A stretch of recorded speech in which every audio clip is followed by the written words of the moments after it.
And welcome back to Subculture After Dark, listeners. Well, there is a brand new track out from Melbourne-based band Order of Ours, and we can't wait to play this for you guys on our show in just a moment. But to find out a little bit more about this amazing track, we've actually got Timmy from the band on the phone right now. Welcome to the program, mate. Thanks, Dave. Thanks for having us, mate. Now, this is an amazing brand new single. Tell us a little bit about this track and how it came into being. Yeah, so this song started out as a small little project that we're working on a while back and just evolved into the track you hear now. A little bit behind what we were talking with the lyrics, it's basically just a song about how there's a compromisation of values that we have. Yep. And, we just wanted to kind of say, like, what happens when you actually compromise your values and your integrity, and sometimes it's just best to stay true no matter what happens, even in the face of adversity. Now, this might be the first time some of our listeners out there get a chance to listen to Order of Ours. Tell us a little bit about the band and how you've all come together, because you've all got amazing careers behind you in the music industry. How did Order of Ours come about? So, Order of Ours was actually a pet project of another friend of ours within the local music scene within Melbourne. That started off very, very slow, but then we moved into a more of an ensemble when I started approaching Nathan as started off as a bassist, and then everything migrated to guitarist. As that progressed on, then Nathan ended up finding Johnny off of Marketplace, who was buying a set of PA speakers for himself, and he just clicked, and everything started snowballing from there. Ramon was originally, and still is, in Rainmaker, and then he was playing with Nathan and moved into Order of Ours, and then Johnny brought on board, and he just clicked straight away, and the next thing we knew, we had a 5-piece ensemble ready to go. Awesome. So how did you become involved with the project, and what attracted you to it? So originally it was Rob Gorgeski there from Katana Cartel. He actually sent me a message while I was on holiday asking if I wanted to do vocals after leaving Trigger. Basically just said, yeah, I've got some songs, very low-key, very relaxed, and just had this idea of just writing songs for fun, trying to get away from, like, big politics and just have some fun and just write some music. And he showed me some of his tracks, and I was like, actually, these are pretty fun, mate. I really like them. And next thing I knew, I started writing and found it to be quite enjoyable, and the flow was pretty easy. So I just started going with it, and, yeah, that's how it all started from the original. Now, people are going to notice in a moment when they take a listen to Freedom, Ination, that you guys have got a very, very unique sound. Tell us a little bit about that evolution of sound, how it's got to where it's got to today.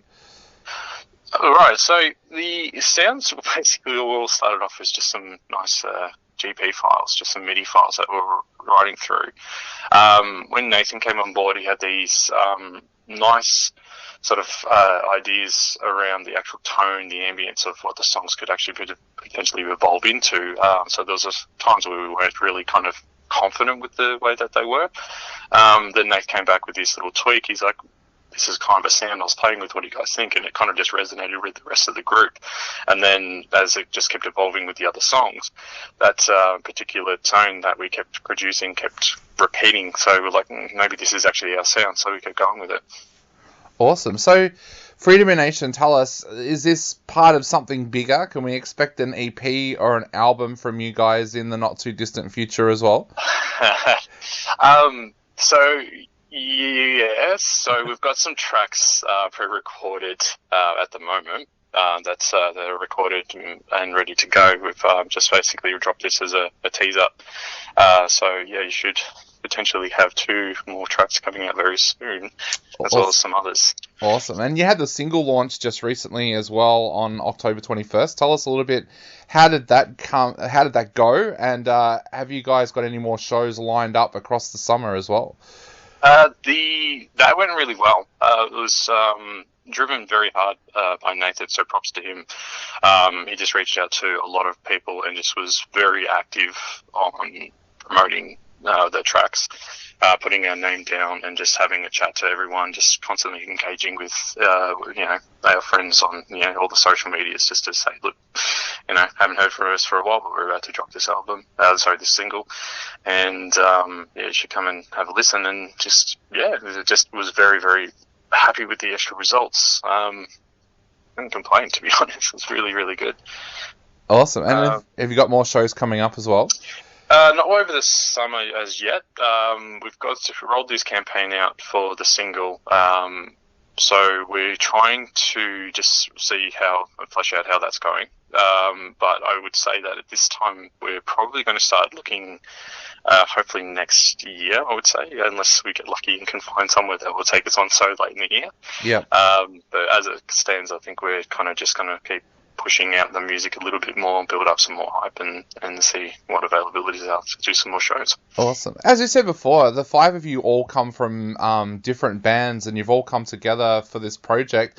How hard is it in the modern day music scene to get noticed when you're kind of like a new band of a group of guys getting together like this? How hard is it to get noticed in the scene these days? I'll say that the scene's hard because there's so many talented musicians out there these days. There's people that have realised you just can't wing it because you're the only band around, so they push themselves to become the better versions, but that also creates a quite competitive market. It hasn't been easy, even with our past experiences. Like Nathan and myself have been in some other bands as well and been rolling around in those metal scenes for 7+ years, and then coming back to this, it's it was a challenge to kind of come back and with a bit of a vengeance, but also being humble enough to realise that it's still a new project, it's still new music, it's still new to everyone's ears. So you have to take the wins with the losses at the time. So, but as I said, the show actually was quite remarkably attended, and I was happy with that approach. Well, so our listeners right around the world can connect with you guys. What socials are you guys on so that people can follow you and learn a little bit more about the band? So we've kind of hit the ground running with this one. So we've approached as many socials as you can. You've got your standard Facebooks as well, but we're also on Instagram. We're on Spotify, YouTube, and all the streaming services when it comes to music. So we're all out there. So if you want to come check us out, it's Order of Owls, Free Domination, it's our single. It's ready to go. So have a listen if you can. And you've got an amazing music video as well that I checked out before and saw that you guys are getting a lot of people commenting on that, saying come across to the US as well. That video looked like it was a pretty fun shoot to be able to work on. What was that like? Oh, it was absolutely amazing to work through. I'd say we probably played the song 20, 30 times over, and it was just the whole process still was just a fun little experience to go through. Nathan did really well on the actual production side of things, as well as making sure we had the right stand-in to fill in for the spots when he couldn't be on stage and had to be behind the camera. So it was just an absolutely fun. I couldn't complain. I had a great time. Awesome. Well, mate, we are going to play the single on our show right now. So what would you like to say to all of our listeners out there before they take a listen to Freedom Ination for the first time? Well, thanks for listening to us. We always appreciate the audience as they are. We know that you guys struggle as much as we do as musicians, and I hope you get something from it as much as I do.